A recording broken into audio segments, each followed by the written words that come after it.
ইটালির থেকে টেলিফোন, হুজুর আমরা সারা ইটালি আপনাকে নিয়ে আলোচনা করছি, আপনার ওয়াজ বাস্তব। কেমন? ইটালি একটা বাংলাদেশি ছেলে মারা গেছে, যার বাড়ি বরগুনা, বরিশাল বরগুনা। হুজুর হসপিটালে মারা গেছে ছেলেটার স্ত্রীর নামে অ্যাকাউন্ট নাম্বার নিয়ে টেলিফোন করলাম স্ত্রীকে, তোমার স্বামী মারা গেছে, টাকা পাঠাও, লাশটা দেশে পাঠাই। স্ত্রী বলছে, আল্লাহ সাক্ষী, মিথ্যা কথা বললে জিহ্বাটা কেটে নেব। ওই ইটালির থেকে ফোন করে 15 মিনিট কথা। হুজুর বললাম টাকা পাঠান, আপনার স্বামীর লাশটা দেশে পাঠায়। স্ত্রী বলছে হায়াত নাই, মারা গেছে, লাশ আইনার কি লাভ হবে, যদি সিস্টেম থাকে হেদে সেই মারি দেলাই।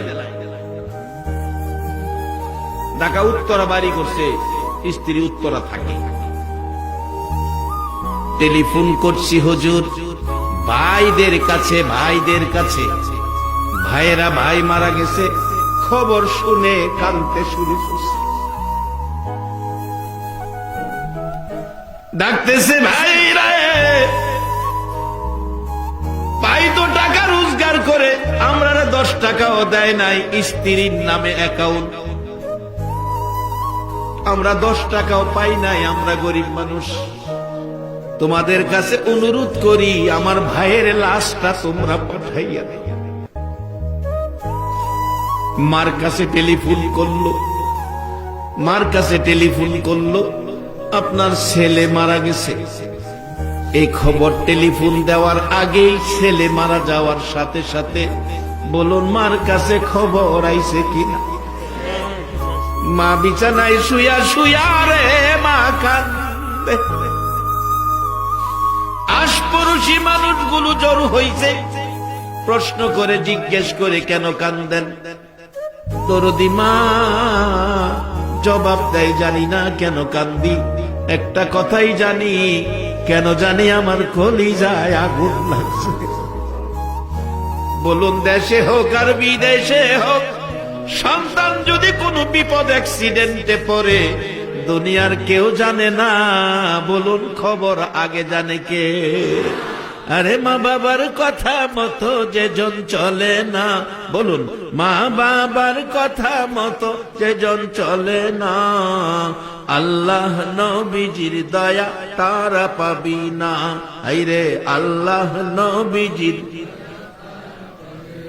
মা বাবাকে দুঃখ দিলে নামাজ রোজা যাই বিফলে, মা বাবাকে দুঃখ দিলে নামাজ রোজা যাই বিফলে, মার কলিজায় আঘাত দিলে খোদা সহে না, মার কলিজায় আঘাত দিলে খোদা সহে না, আল্লাহ নবীজির দয়া তারা পাবি না। আইরে আল্লাহ নবীজির দয়া। মা খবর পেয়ে গেল, কলিজায় আগুন জ্বলল। টেলিফোন করছে ছেলেটা মার কাছে, শোনা যায় মা বিনায়া কান্দে। ছেলেটা বলেন, হুজুর প্রশ্ন করলাম কাঁদতেছেন কেন, একটা খবর শোনানোর জন্য টেলিফোন করেছি। মা জবাব দিচ্ছে, কি খবর শোনাইবি রে, খবরের আগেই দিয়ে আমার কলিজায় আগুন জ্বলতেছে। খবর শোনার আগে যার কলিজায় আগুন জ্বলে গো, বলুন এই মানুষটাকে। এই মা বাবারে যদি কেউ মশা কামড় দেওয়ার ব্যথা দিয়া থাকো, মনে রেখো নামাজ রোজাই তোমার কাজ হবে না। বহুত নামাজি রোজাদার আমলদার জাহান্নামে যাইব, কোরআন বলছে। আমিলাতুন নাসিবাতুন তাসলা নারান হামিয়া। মা ডাকতেছে, এরে বাবা আমি তো কান্না থামাইতে পারতেছি না, টেলিফোন করে কি বলবি বল। মাগো আপনার ছেলে মারা গেছে, এবার বলুন মার কান্না বাড়ছে না কমছে? তাই তো কবি বলছে, মায়ের কান্দন যাবজ্জীবন, 2-4 মাস বনের কান্দন রে,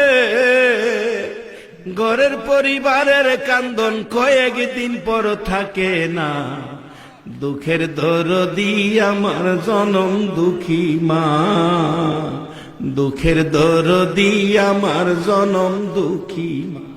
ওই ছেলেটা বলছে, হুজুর মা কথা বলতে পারে না, এই খবর শুনে কান্নার জন্য ডাকতেছে, বাবা আমার ছেলের লাশটা তোমরা আমি মার কুলে ফিরাইয়া দাও। যেইভাবে ছোটকালে প্রস্রাব পায়খানা করছে, নাকে দুর্গন্ধ লাগে নাই, আমি মা আমার ছেলের মৃত লাশটা পৌঁছাইয়া দাও। আমি এই দুর্গন্ধযুক্ত লাশটা আমি মা কুলে লইয়া কলিজা ঠান্ডা করব। অনুরোধ করি, আমি মার কাছে পয়সা নাই, তোমাদের কাছে ভিক্ষা চাই, ভিক্ষা চাই।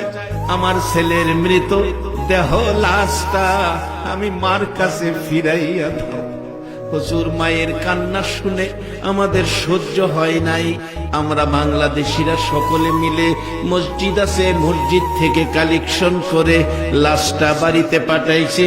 আজকে 22 তারিখ, আজকে সেই লাশটা বাংলাদেশে আসার কথা।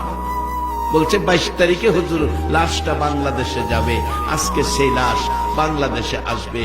বাজান স্ত্রী কই, সুযোগ থাকলে সিস্টেম থাকলে এই দেশে মারি দিলাম। আর ভাইয়েরা কান্দে, টাকা নাই কি দিয়ে আনবো। মা বলছে ভিক্ষা চাই, আমার ছেলের লাশটা ফিরাইয়া দাও। এই মারে যদি 3 টুকরা করা হয়, বলুন এই জাতীয় উম্মতের সুপারিশ আমার নবী করবে কিনা?